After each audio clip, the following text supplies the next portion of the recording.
آپ دیکھ رہے ہیں پروگرام خبر یہ ہے. میں ہوں شازیہ اکرم. پروگرام میں میرے ساتھ ہیں سعید قاضی اور سمیع ابراہیم.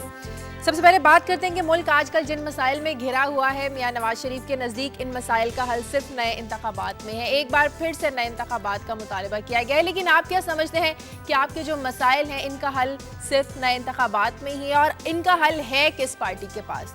آپ ہمیں کال کیجئے، اپنی رائے دیجئے. اس بارے میں جو آپ کا فیڈ بیک ہے وہ بھی دیں گے، اور آپ کی جو بھیجی گئی ای میلز ہیں وہ بھی آپ سے شیئر کریں گے. ایک بریک کے بعد اور بھی بہت سی اہم خبریں ہمارے پاس آپ کے ساتھ شیئر کرنے کے لیے. اور بریک کے بعد اسلام آباد سے ہمیں جوائن کریں گے محمد کامران، جو آج توہین عدالت کیس کی جو سماعت ہونے جا رہی ہے اس بارے میں اپڈیٹ کریں گے. اور ملتان سے ہمیں جوائن کریں گے شریف جویا. ایک بریک کے بعد ہمارے ساتھ رہیے.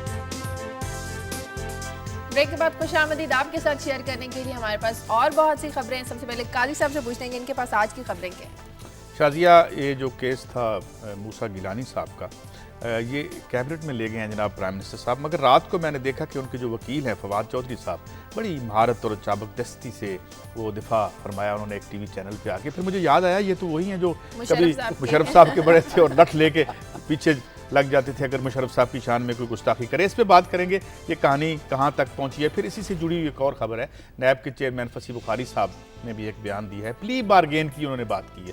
دنیا میں یہ کس طرح سے رائج ہے اور ہمارے ہاں جو نیب کرتی رہی ہے وہ کیسے تھا اور یہ کیا سلسلہ ہے، اس پہ ہم بات کریں گے. اور علاوہ ازیں شازیہ کچھ ایکسپرٹس امریکہ سے آئے ہوئے ہیں، انہوں نے صحیح بجا طور پہ ہمیں خبردار کیا ہے کہ آپ کی معیشت کو ہارٹ اٹیک ہو سکتا ہے. مگر جو ادویات اور جو انہوں نے نسخہ بیان فرمایا ہے، لگتا ہے کہ ہارٹ اٹیک کی نوبت ہی نہیں آئے گی اگر ہم نے اس پہ ویسے ہی فوت ہو جائے ویسے عمل کر لیا اس پہ. اور پھر ضمناً ذکر کریں گے کہ جو لشکر اسلامی نے وہاں 2 لوگوں کو پبلکلی ایگزیکیوٹ کیا. یہ بڑے خوبصورت علاقے تھے لنڈی کوتل. کل ہم سکردو کی بات کر رہے تھے.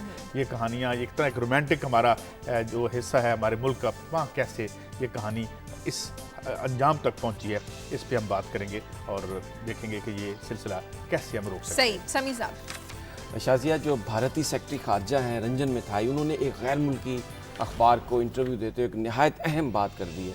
انہوں نے کہا ہے کہ خطے میں جو امن ہے وہ کشمیر کے مسئلے کو حل کیے بغیر نہیں ہو سکتا، اور ہم پاکستان سے بامقصد مذاکرات کے لیے تیار ہیں.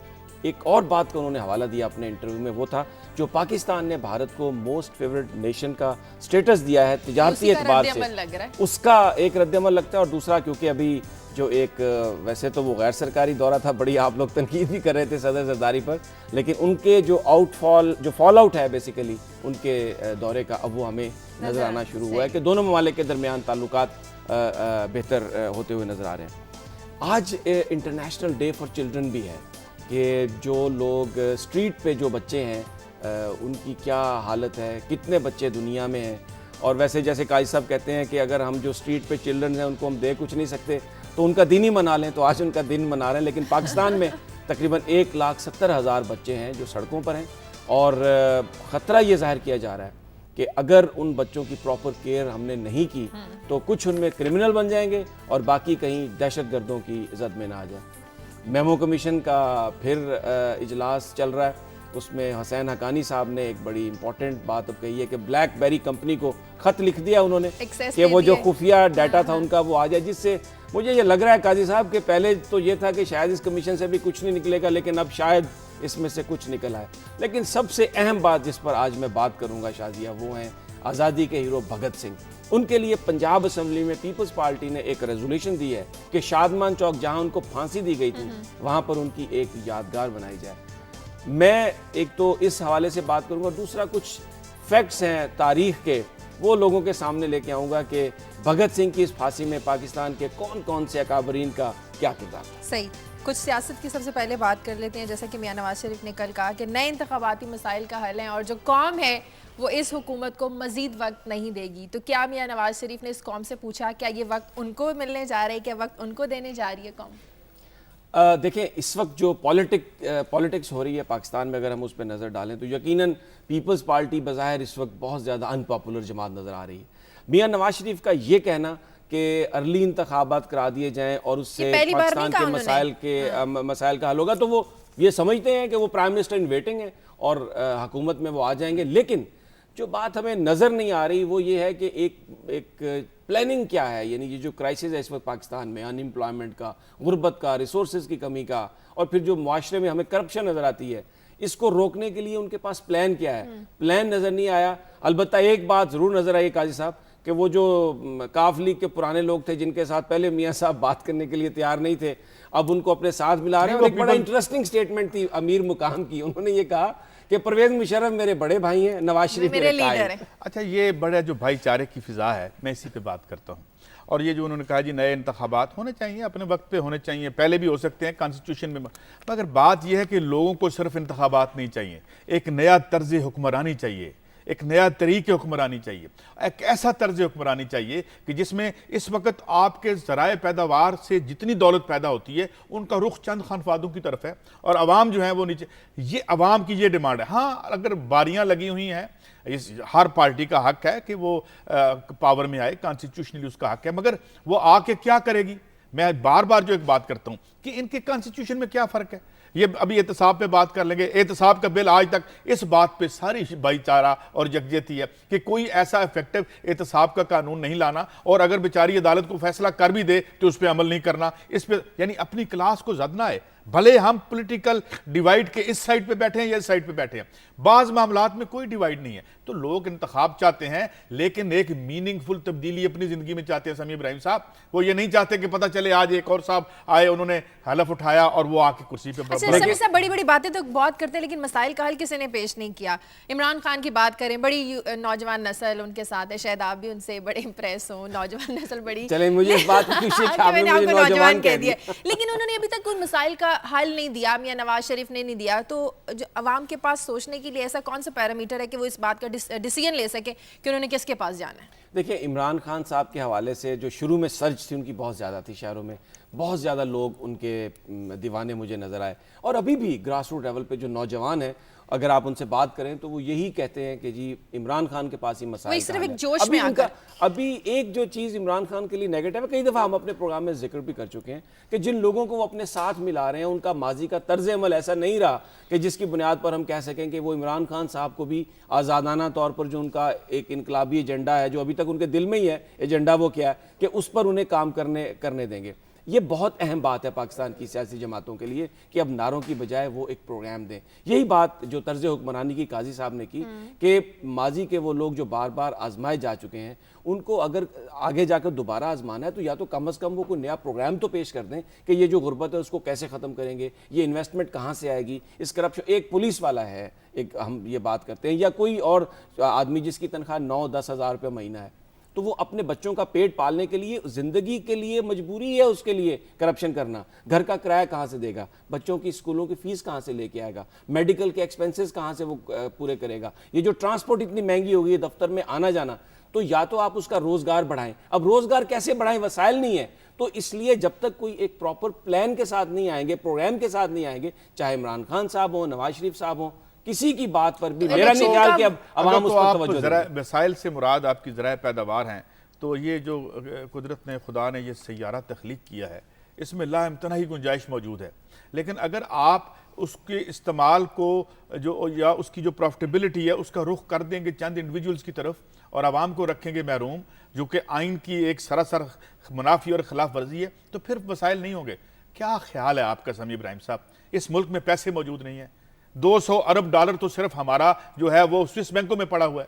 ایک کنزرویٹو جو ایسٹیمیٹ کے مطابق 200 ارب ڈالر کی یہ پوری معیشت نہیں ہے. اس پورے ملک کی قیمت جو ایک رائج الوقت طریقہ ہے اس میں 180 ارب ڈالر لگی ہوئی ہے. ذرائع موجود ہیں مگر ہوس ہمیں کچھ نہیں کرنے دیتے. ہوس کے علاوہ ایک شازی اور بات بھی ہے. جب ہم یہ بات کرتے ہیں کہ پاکستان کے لیے پیسے چاہیے تو آپ دیکھیں ہماری جو کام کرنے کی بات ہے، اب جو ہمارا ٹیکس وصول کرنے کی جو ریشو ہے tax to G D P ratio وہ تقریباً صرف 9% لوگ ادا کرتے ہیں. نیچے بڑے آ بڑے جو ایگری اب 8% 8.5%. اچھا اب یہ 80s میں یہ جو شرح تھی ہماری پاپولیشن کم تھی اور یہ شرح تھی تقریباً 11-12%. اور یہ بھی بتا دیں دیتا کون ہے. اچھا ابھی جو ایٹ سورس کٹتا ہے سیلریڈ پیپل لوگوں کا, جن کی تنخواہ دار لوگوں کا, وہ تو انکم سے جو بڑے بڑے اچھا ہماری جو 22% اکانومی ہے نا وہ ایگرو بیسڈ ہماری ہے, لیکن جو بڑا ذمہ دار ہے, جو بڑا جاگیردار ہے, اس پر کوئی ٹیکس نہیں ہے. تو اگر آپ یہ جو tax to G D P ratio اگر آپ اس کو بڑھا دیں 15-16% تک لے جائیں تو میرا نہیں خیال کہ غریب عوام پر یہ سارا بوجھ ڈالا جائے گا. کوئی سیاسی جماعت اس کمٹمنٹ کا اظہار کرے, عوام سے وعدہ کرے کہ جن لوگوں نے ٹیکس نہیں دیا ہم ان سے ٹیکس لیں گے اور ٹیکس کی چوری روکیں گے, تو مسائل بہت جلدی بہتری کی جانب بڑھ سکتے ہیں. ایک کالر ہے ہمارے ساتھ کراچی سے. اگر یہ وہ کریں گے نا تو پھر اپنی ٹاپ لیڈرشپ پہ انہیں ہاتھ ڈالنا پڑے گا, اپنی ان پارٹیز کو. ذرا دیکھ لیں آپ. ایک کالر ہے ہمارے ساتھ ارشد کراچی سے. ہلو السلام علیکم. وعلیکم السلام. جی میں گزارش یہ کرنی تھی کہ آپ کی باتیں بہت خوبصورت ہیں, بہت پیاری باتیں آپ لوگ کرتے ہیں, اس میں کوئی شک نہیں ہے, اور عوام کو بڑی اس پہ وہ آتی بھی ہے, ایک بڑی کہہ سکتے ہیں آپ امید افزا چیزیں بھی نظر آتی ہیں سامنے. لیکن دکھ کی بات یہ ہے کہ کیا اب تک آپ کی کسی بات کے اوپر حکومت کے کسی نمائندے نے, کسی بندے نے کوئی اتنا اس کے اوپر کچھ لیا ہے, کسی نے نوٹس کہ آپ لوگ سارا دن بولتے رہتے ہیں خبروں میں, ٹاک شوز کے اندر, آپ کا صبح کا یہ پروگرام ہے دیکھتے ہیں ہم لوگ, لیکن کیا ہمیں کیا میں اس کے طور پہ ایک شہری کے طور پہ آپ سے پوچھتا ہوں سر کہ کیا ہمیں حکومت نے کیا دیا ہے, کیا دینے جا رہی ہے, مجھے ان ٹاک شوز سے کیا کچھ فائدہ ہو رہا ہے؟ بالکل, بہت شکریہ ارشد, ہم آپ کی بات بڑی اچھی طرح سمجھ لی, لیکن سب سے پہلے میں ان کا جواب دے دوں کہ آپ کے جو مسائل ہیں, جس طرح آپ سڑکوں پر آتے ہیں, جس طرح آپ احتجاج کرتے ہیں, یہ اگر میڈیا نہ ہو, ہم لوگ ہائی لائٹ نہ کریں تو میرا خیال یہ جو لوڈ شیڈنگ میں کبھی کمی آ جاتی ہے, یا آپ کے جو مسائل اقتدار کے حکمران جو وہاں بیٹھے ہوئے ان تک پہنچ جاتے ہیں, شاید اتنا بھی پاسبل نہ ہو سکے. تو یہ آپ کا یہ کہنا کہ جو میڈیا ہے اس میں کیا رول ہے یا آپ لوگوں کو کیا فائدہ پہنچتا ہے, سوری اس بات سے میں اس میں یہ عرض کر دوں کہ دیکھیں ہم نے وہ زمانے بھی دیکھے ہیں کہ جب اخبار جو ہے وہ پی آئی ڈی کے دفتر چلا جاتا تھا اور اسے اتار کے چھاپا جاتا تھا, بیچ میں خالی سپیس ہوتی تھی. ہم صرف اتنے کہتے ہیں کہ جس طرح کہا تھا نا کہ اے ظلم کے ماتو لب کھولو, چپ رہنے والوں چپ کب تک, کچھ حشر تو ان سے اٹھے گا, کچھ دور تو نالے جائیں گے. اگر ہم اویئر کر دیں لوگوں کو, ہم یہ بتا دیں کہ کہاں مسئلہ ہے, تو ہم ڈائریکٹلی آپ کے لیے کچھ نہیں کر سکتے سوائے اس کے کہ ہم سچ بولیں, چاہے جان پہ کھیل کے بولیں, اور آپ تک وہ بات پہنچائیں جو نہیں پہنچائی جاتی رہی. اور میرے خیال میں اس کا ایک بریکنگ نیوز آ گئی ہے. بریکنگ نیوز یہ ہے کہ امریکی سفارت خانے کی جو توسیع کا بتایا گیا تھا, اب اس توسیع کو سپریم کورٹ رجسٹری لاہور میں چیلنج کر دیا گیا. اس حوالے سے بڑی تنقید بھی کی جا رہی تھی کہ امریکی سفارت خانے کو توسیع کیوں اس کی جا رہی ہے. اب اس کی توسیع کو سپریم کورٹ رجسٹری لاہور میں چیلنج کر دیا گیا ہے. محمد اشفاق سے اس کی ڈیٹیل لے لیتے ہیں ہمارے نمائندے. جی اشفاق, کیا اپڈیٹس اس حوالے سے, کس کی جانب سے اس کو چیلنج کیا گیا ہے؟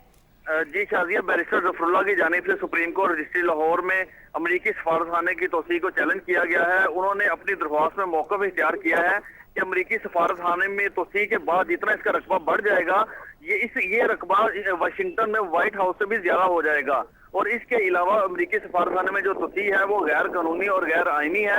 صرف امریکہ کو خوش کرنے کے لیے حکومت پاکستان یہ اقدام کر رہی ہے, حالانکہ اس اقدام سے ملک میں دہشت گردی کے واقعات میں اضافہ ہو سکتا ہے. تو لہذا سپریم کورٹ اس پر حکم امتناعی جاری کرے. یہ ریٹ بیرسٹر ظفر اللہ کی جانب سے سپریم کورٹ رجسٹری لاہور میں دائر کی گئی ہے. بہت شکریہ محمد اشفاق آپ کا. ہماری عوام کو ان چیزوں سے فرصت نہیں ملتی ہے, تو اور ان کے مسائل کیا حال ہوں. بہرحال کسی کا بھی حق ہے کہ وہ سپریم کورٹ میں کسی معاملے پر بھی اس کو چیلنج کر دے, لیکن میرا نہیں خیال کہ یہ کوئی اگر امریکن ایمبیسی میں اضافہ کیا جا رہا ہے, اس کو بڑا کیا جا رہا ہے. میری کچھ امریکن سے اس حوالے سے بات بھی ہوئی تھی, تو وہ جو کچھ بھی وہ اضافہ کر رہے ہیں اس کا نقشہ سی ڈی اے کے پاس ہے, باقاعدہ ان کی اپروول سے ہو رہا ہے. اور بیسیکلی ان کا آئیڈیا یہ ہے کہ کیونکہ ان کے جو اہلکار یہاں پر کام کرتے ہیں وہ جب دوسری جگہوں پہ گھر کرائے میں لے کے رہتے ہیں, کرائے پر لے کے رہتے ہیں, تو ان کی سیکیورٹی کا بڑا مسئلہ ہوتا ہے. تو وہ بیسیکلی جو اپنے ریزیڈینشل کمپاؤنڈز ہیں ان کو اسی میں ہی لے جا کے ایک پوری وہ بنانا چاہ رہے ہیں. میں اس پہ میری ریزرویشن یہ ہے کہ بالکل ہمیں کلائنٹ سٹیٹ نہ بنا دیا جائے. یہاں اتنی زیادہ ہیوی پریزنس جو وہ کر رہے ہیں, اس پہ تشویش کرنا جو ہے ہمارا حق ہے اور ہمیں جاننا چاہیے. اور یہ میرے خیال میں اتنی بڑی ایمبیسی ان کی کہیں بھی نہیں ہوگی, اتنی کابل میں بھی نہیں ہے شاید. اس پہ ہم کسی دن اور تحقیق کر کے بات کر لیتے ہیں. صرف آپ کا ایک جواب میں عرض کروں گا کہ ایمبیسی بڑی بننے سے کوئی بھی ہم کوئی ان کی کلائنٹ سٹیٹ نہیں بن سکتے. ہمارا کلائنٹ سٹیٹ جو ہم بنے ہوئے ہیں وہ ہمارے سیاستدانوں اکابرین کے مائنڈ سیٹ کی وجہ سے اور اپنے مفادات کی وجہ سے بنے ہوئے ہیں. یہ پھر اس کی علامت ہے یہ جو توسیع ہے اسی کی علامت ہے اور اسی غلامی کی علامت ہے. میں نہیں سمجھتا کہ یہ ہٹ رہے ہیں. ہم انتخابات کی بات کر رہے تھے سمیع صاحب. انتخابات وہی جو انہوں نے بات کی جیسے لیکن میں اس کالر کی بات پہ جاؤں گا جس نے ابھی ٹیلی فون کال پر بات کی تھی. ان کا جو انہوں نے جو بیسیکلی ایک جو میں سمجھاؤں انہوں نے کہا جی کہ آپ ٹاک شوز بہت کرتے ہیں, اس پر کوئی حکومت رسپانس کرتی ہوئی نظر نہیں آتی. یہ بات بالکل انہوں نے صحیح کی. اس میں ایک بنیادی وجہ اور بھی ہوئی ہے. میڈیا نے بہت کنٹریبیوٹ کیا, بہت زیادہ ہائی لائٹ کیا چیزوں کو, اور اس کا اثر ہمیں نظر آیا جب سپریم کورٹ کے چیف جسٹس چودھری صاحب کو کیا گیا باہر اور انہوں نے ایک تحریک چلائی تو میڈیا نے اس کو اپلفٹ کیا. کچھ تھوڑا سا معاملہ خراب ہوا ہے جو بے توقیری میڈیا کی ہوئی ہے, وہ میڈیا کے کچھ گروپس کے ایجنڈے کی وجہ سے ہوئی ہے. اگر میڈیا ایک خود کلائنٹ بن جائے, ایک خود پارٹی بن جائے نا اس سارے جھگڑے میں, تو پھر جو اس کی ایک آبجیکٹیو حیثیت ہے اس پر بڑا ایک کوسچن مارک آ جاتا ہے. میرا خیال ہے کہ یہ میڈیا میں جو لوگ ہیں ان کو سوچنا چاہیے اپنے آپ کو, جو اگر ان کا کوئی ذاتی معاملہ ہے, یا میں صرف کہنا چاہ رہا ہوں کہ ان کو خود کلائنٹ نہیں بننا چاہیے. اس لیے وہ میڈیا کی جو ایک انفیکٹونیس ہے نا اس کے حوالے سے ایک بڑا کوسچن مارک ہے. تھوڑا سا سٹے کر کے, تھوڑا سا آرام کر کے, تھوڑا سا ریسٹ کر کے آتے ہیں ایک بڑے سے جلسے کی صورت میں ایک دم پھر سونامی کی بات کرنے لگتے ہیں. کیا اس طرح لوگوں کے دلوں میں وہ جگہ بنا سکیں گے؟ نہیں, عمران خان کی جگہ شازیہ لوگوں کے دلوں میں بنی ہوئی ہے. یوتھ عمران خان کے پیچھے ہے اس وقت, اور اس سے یہ پینک ہے. اس وقت جو بڑی سیاسی جماعتیں ہیں چاہے وہ مسلم لیگ نواز ہو, پیپلز پارٹی ہو, وہ پینک ہی ہیں. پیپلز پارٹی یہ سمجھتی ہے کہ پنجاب میں زیادہ بڑا اثر آئے گا عمران خان کا, اور وہاں پر کیونکہ نواز شریف صاحب کی پارٹی کا گڑھ ہے تو اس لیے وہ سمجھتے ہیں ان کو اتنا نقصان نہیں ہے, لیکن وہ غلط ہے. عمران خان کا جو فنامنا, اور ایک بات جو انہوں نے ایبٹ آباد میں کہی اس دن بھی میں نے کہا تھا, انہوں نے پہلی دفعہ یہ بات کہی ہے کہ کون امیدوار ہوں گے ان کی پارٹی کے, وہ ان کی پارٹی کے ووٹرز اور عہدیدار وہ سارے الیکٹ کریں گے الیکشن کے ذریعے, ایک پرائمری سسٹم کے ذریعے ہوگا. انہوں نے پروگرام بھی متعارف کروایا تھا ویلیج کاؤنسل کا. نہیں کر سکے ویلیج, انہوں نے بتایا 625 ارب روپے انہوں نے کہا رکھے ہیں, اور تقریباً 5 سالوں میں ایک گاؤں کو وہ 10 ملین یعنی 10 کروڑ روپے دیں گے. میں یہ سمجھتا ہوں کہ یہ 10 کروڑ روپے کو اگر 5 سالوں کو پہلے ضرب دیں تقریباً 365 دنوں سے, اور پھر اس کے بعد اس 10 کروڑ روپے کو ضرب دیں اور ڈیلی پیسے نکال لیں, یہ کاسمیٹک چینجز. میں یہ مانتا ہوں آپ کی بات کہ عوام اس وقت دیکھ رہے ہیں عمران خان کی طرف, اور خاص طور پہ مڈل کلاس کی پرتیں دیکھ رہی ہیں ان کی طرف. ان کا حق بھی ہے وہ آئیں, میں ان کا کوئی ذاتی مخالف نہیں ہوں نہ کسی اور کا, لیکن بات یہ ہے کہ یہ اس طرح سے نہیں ہوگا, ونڈو ڈریسنگ سے کام نہیں ہوگا. مخالف نہیں ہے, لیکن آپ اپنی گفتگو میں بات پوری کر جاتے ہیں. نہیں, آپ کو بنیاد نہیں, میں تو ان کے اس ایجنڈے اور پروگرام جو ترین صاحب نے دیا ہے, کہ ترین صاحب سے ہم پوچھتے ہیں نا جی کہ یہ جو 10 کروڑ روپے ایک آپ اپنی طرز زندگی بتا دیں, آپ 10 کروڑ روپے کتنے دنوں میں خرچ کرتے ہیں, اور ایک گاؤں میں اگر 2700-2800 لوگ رہ رہے ہیں تو ان کی زندگیوں میں کیا انقلاب اس سے آئے گا؟ ایسے کام نہیں ہوگا. پروگرام متعارف کروائیں تب پرابلم. اب اگر وہ ایک ایجنڈا لے کے آ رہے ہیں تو میرے خیال میں ہمیں اس کو سپورٹ کرنا چاہیے. کالر ہے ہمارے ساتھ کراچی سے, اقبال. ہلو ہلو, السلام علیکم. جی وعلیکم السلام. جی اچھا, میری تھوڑی سی عرض یہ ہے بہن کہ میں سمیع صاحب سے میں بہت غور سے سنتا ہوں ان کو, لیکن مجھے افسوس اس بات کا ان کا کہ جب بھی یہاں پہ شیعہ کلنگز کی بات ہوتی ہے تو سمیع صاحب اور یہ صاحب دونوں یہ کہہ کے کہ ایران اور سعودیہ کی پراکسی وار ہے. مجھے بتائیے کہ یہاں غیر ملکوں میں بھی ایسا نہیں ہوتا کہ بسوں سے اتار کے کوئٹہ میں اور شناختی کارڈ دیکھ کے لوگوں کو مارا جاتا ہے. 200 آدمی دریا برد کر دیے گئے وہاں پہ, لیکن میڈیا بالکل خاموش ہے, بالکل بلیک آؤٹ کیا ہوا ہے میڈیا نے اس بات کو. لیکن خدا کے لیے اگر یہی ہے تو دوسرے فرقے والے لوگ کیوں نہیں اتار کے بسوں سے شناختی کارڈ دیکھ کے مارتے؟ خدارہ یہ نسل کشی کو ختم کروانے کے لیے آپ لوگ اپنا کردار ادا کریں. میڈیا نے ہمیشہ اس کو بلیک آؤٹ کیا ہے, اس کے لیے یہ کوئی پاکستان میں خدا نخواستہ فرقوں کی وار نہیں ہے, لیکن جو لوگ یہ کر رہے ہیں ان کو ضرور بے نقاب کریں اور اللہ کے واسطے, ورنہ یہ نسل کشی پاکستان کراچی میں ڈاکٹروں کو وکیلوں کو چن چن کے صرف نام کی وجہ سے مارا جا رہا ہے. کوئٹہ میں یہ دیکھیں میں اس پہ بات کرتا ہوں. پہلی بات تو یہ کہ ہم نے اس کا بلیک آؤٹ نہیں کیا ہوا کیونکہ یہ آپ کی آواز لائیو اس وقت کروڑوں لوگوں نے سنی ہوگی. اور دوسری بات یہ کہ آپ نے خود اس کا جواب دے دیا کہ اس میں نہ سنی ملوث ہیں نہ شیعہ ملوث ہیں, ویسٹڈ انٹرسٹ ہے. اب سمیع صاحب, اور اگر ہم یہ کہتے ہیں کہ کچھ ملک جو ہیں وہ اس طرح سے کر رہے ہیں یہاں پہ اپنی پراکسی وار, اور پھر کچھ یہاں کے ایلیمنٹ بھی ہیں, تو اس کو ہم نے بلیک آؤٹ نہیں کیا, اس کو ہم کنڈیم کر رہے ہیں اور اس کے خاتمے کے لیے حکومت سے مطالبہ کر رہے ہیں. یہ کالر کی جو بات ہے اس میں انہوں نے جس پوائنٹ کو ہائی لائٹ کیا, میرا خیال ہے قائد صاحب کہ وہ ایک صحیح بات ہے کہ ایک تو اس میں انٹرنیشنل پہلو ہے, یہ بالکل پراکسی وار ہے, وہ ہم اس کو ہائی لائٹ کرتے ہیں, لیکن جو لوگ یہ جنگ لڑ رہے ہیں، جن کو بیسیکلی یہ ساری کلنگ کے لیے تیار کیا جا رہا ہے، وہ پاکستان میں ہیں، اور پاکستان کے اندر جو مدرسے ہیں، بہت سارے مدرسے، سارے نہیں لیکن بہت سارے مدرسے ایسے ہیں جہاں پر فرقہ واریت کی تعلیم دی جا رہی ہے۔ یہ ارباب اختیار کا کام ہے کہ وہ اپنی ذمہ داریوں کو ایسے طریقے سے نبھائیں، اور ان ایسے مدرسوں پر جہاں پر یہ سارے معاملات بنائے جا رہے ہیں اس پر نظر رکھیں، اور جو قانون ہے یہاں پر اس کو حرکت میں آنا چاہیے۔ بریک کا وقت ہے لیکن بریک سے پہلے مجھے کال لینی ہے۔ ہمارے ساتھ دبئی سے حسین۔ ہیلو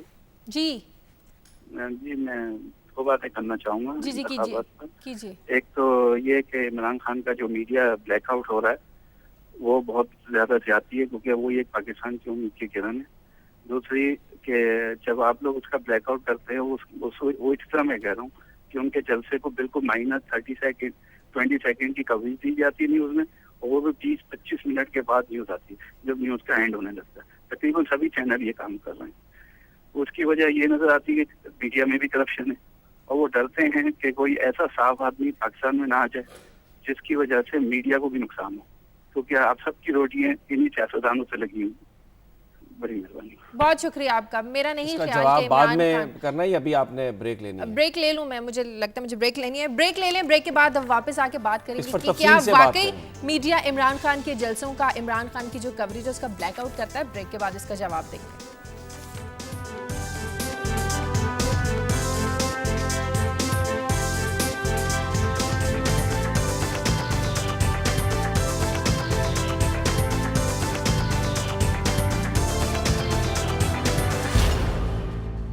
بات پر دلائل جاری رکھیں گے کہ جو بینچ ان کی سماعت کر رہا ہے وزیراعظم کیس کی، وہ ان کا ٹرائل نہیں کر سکتا، بینچ کو بدلا جائے، اس کو تبدیل کیا جائے، اسی پر دلائل جاری رہیں گے۔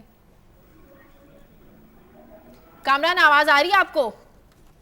جی شازیہ، اب آواز آ رہی ہے آپ کی؟ جی کامران بتائے گا کہ آج بھی اعتراض احسن اسی پر دلائل جاری رکھیں گے کہ جو بینچ سماعت کر رہا ہے انہی پر اعتراضات اٹھائیں گے؟ جی بالکل شازیہ، یہ سماعت وہیں سے شروع ہوگی جہاں 15 دن پہلے رکی تھی، جب اعتراض احسن کی طبیعت ناساز ہوئی اور پھر یہ 15 دن کے لیے ایڈجرن کر دیا گیا معاملہ۔ اعتراض احسن وہیں سے اپنے دلائل کا آغاز کریں گے۔ ان کے 2-3 جو کنٹینشنز ہیں، جو موقف انہوں نے سامنے رکھے تھے، وہ یہی تھے کہ یہ بینچ اس نے از خود کارروائی شروع کی وزیر اعظم کے خلاف، اس لیے، اور اسی بینچ نے چارج شیٹ بھی پیش کی، فرض جرم بھی عائد کی، اس لیے قانون کے مطابق جو اب ٹرائل ہونا ہے وہ یہ بینچ نہیں کر سکتا، بلکہ کسی دوسرے بینچ کے آگے یہ معاملہ ریفر کرنا ہوگا۔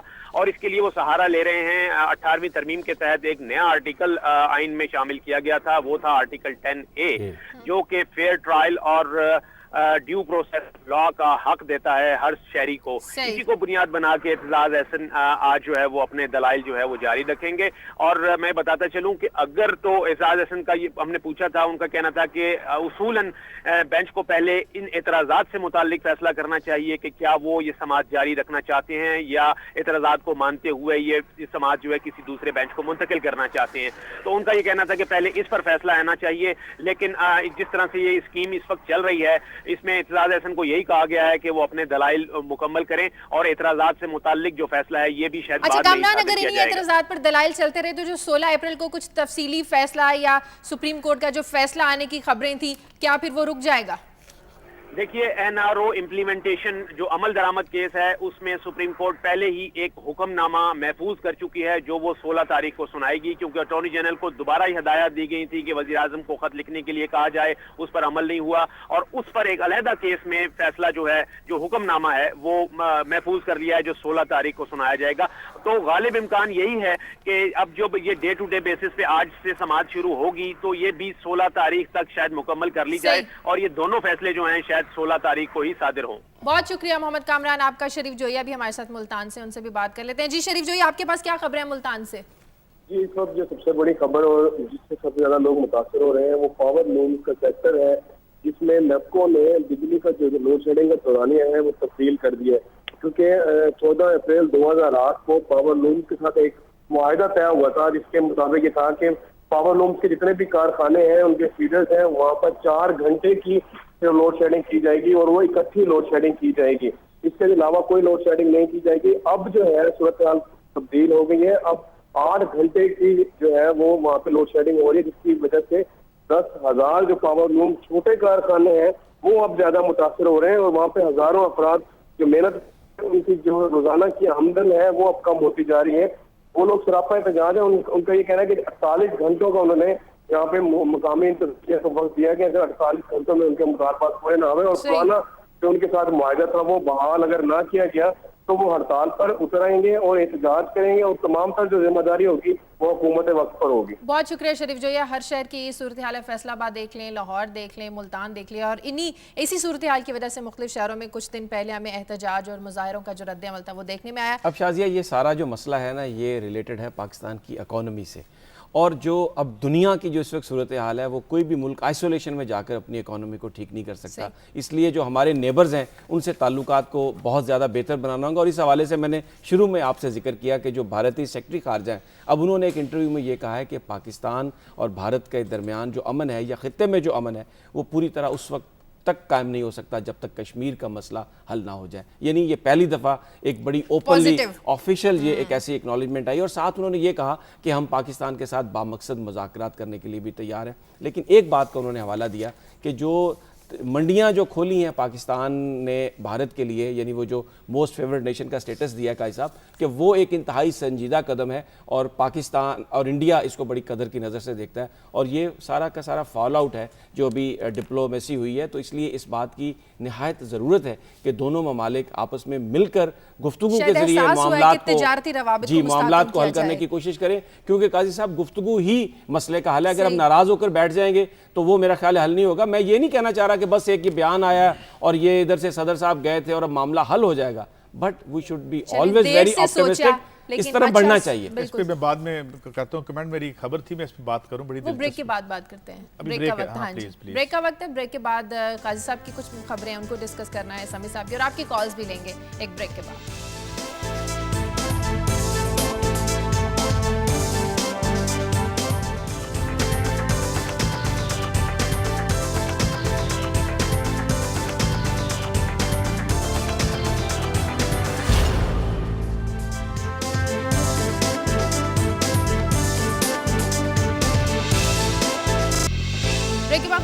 وزیراعظم گیلانی صاحب کی اپنی پریشانی ابھی توہین عدالت کیس کو لے کے ختم نہیں ہوئی تھی کہ اب انہوں نے اپنے بیٹے کی پریشانی پر میڈیا میں آ کر بیانات دینے شروع ہو گئے اور وہ کہہ رہے ہیں کہ میڈیا اپنا ٹرائل بند کرے. نہیں, انہوں نے بڑا وہ کیبنٹ میں لے گئے ہیں اور مختلف باڈیز کے جو ہیں ہماری پارلیمانی وہ بھی اس کو دیکھ رہی ہیں. مگر میں جو دلچسپ ایک بات پوائنٹ آؤٹ کرنا چاہتا ہوں, کل رات میں دیکھ رہا تھا کہ فواد چودھری جو کہ ان کے مجھے بعد میں پتہ چلا کہ اب ان کے وکیل ہیں, اس سے پہلے وہ پرویز مشرف صاحب کے یعنی پارٹی میں تھے اور بڑی ہی use to lash out at P P P اور کرپشن پہ بڑی باتیں زرداری صاحب کے خلاف. تو میں نے سمجھا شاید یہ علی موسیٰ گیلانی صاحب پہ تنقید کرنے آئے ہیں. تو پھر جب میں نے غور سے نیچے پڑھا تو لکھا تھا کہ یہ ان کے وکیل ہیں. انہوں نے پھر ہمیں, خیر یہ میرے لیے ایک تھوڑا سا میں نے ہضم کر لیا اس چاپ کو, تو یہ ہوتا رہتا ہے ہمارے یہاں. پھر انہوں نے بتایا یہ 7 ارب کا نہیں, یہ 7-10 کروڑ کا معاملہ ہے اور کئی علی موسیٰ گیلانی جو ہیں فیک وہ سامنے آ گئے ہیں. بہرحال وہ اپنے ڈیفینس کے ساتھ اس طرح سے سامنے آ رہے ہیں. اور مگر میں جو اس میں نقطہ اٹھانا چاہتا ہوں, ایک اور خبر جوڑ دیتا ہوں اس کے ساتھ, کہ فصیح بخاری صاحب کا بھی ایک بیان آیا کہ نیب جو ہے, ایک تو وہ انہوں نے کہا کہ زرداری صاحب کی امیونٹی ملک کے اندر اور ملک کے باہر حاصل ہے. پھر انہوں نے کہا کہ پلی بارگین کا بھی ایک موجود ہے رستہ. ہمیں یاد ہے کہ ایڈمرل منصور الحق صاحب نے بھی پلی بارگین میں پیسے دیے تھے اور بہت سے لوگوں نے بھی پیسے دیے تھے. دنیا میں پلی بارگین رائج ہے مگر وہ کوئی رستہ کھولتی نہیں ہے کسی مجرم کے لیے. پلی بارگین میں یقیناً امریکہ اور یورپ میں کم ہو جاتا ہے مکمل سزا. تو دوسری بات جو میں تیسری اس پہ کرنا چاہتا ہوں, یہ جو ہم الیکشن روز ڈیمانڈ کرتے ہیں, یہ احتساب بل کدھر گیا؟ اس پہ کیوں نہیں؟ کیونکہ یہ اپنی کلاس پہ زد پڑتی ہے کہ ایک مؤثر احتساب بل اگر لے آئیں اور جس میں صحیح معنوں میں پیونیٹیو ایکشن ہو, آپ ایک کرپٹ آدمی جو ثابت ہو جائے اس کی آپ جائیداد ضبط کریں, اسے ایک لمبی پریزن ٹرم دیں. یہ کوئی میں اس لیے نہیں دے رہا کہ ہمیں سزا دے کہ کوئی ہم نے ایزا پرستی یا مزہ لینا ہے. یہ اس کا ایک لوگوں کو روکنے کے لیے, جسے کہتے ہیں نا کہ سزا اس لیے دی جاتی ہے کہ لوگ نہ کریں. اب یہ جو معاملے ہیں اس کا مطلب یہ کہ اس بات پہ تمام جو پولیٹیکل فریقین ہے وہ طے ہے کہ کوئی ایفیکٹو ایسا قانونی بنانا جو ہمیں ہو. نیچے سماج میں اکنامک سفوکیشن کی وجہ سے جو غریب آدمی یا چھوٹا یا درمیانے طبقے کا آدمی جرم کرتا ہے اسے پکڑ لو, سزا دے دو اور کہو جی سسٹم بالکل ٹھیک چل رہا ہے. اور جن کی وجہ سے وہ اکنامک سفوکیشن سماج کی لوور پرتوں میں پیدا ہو رہی ہے, جو کہ بڑے جرم کرتے ہیں اور بڑے جو لوٹ مار کرتے ہیں, ان کے لیے ابھی تک کوئی قانون اور کوئی 18ویں ترمیم نہیں آئی اور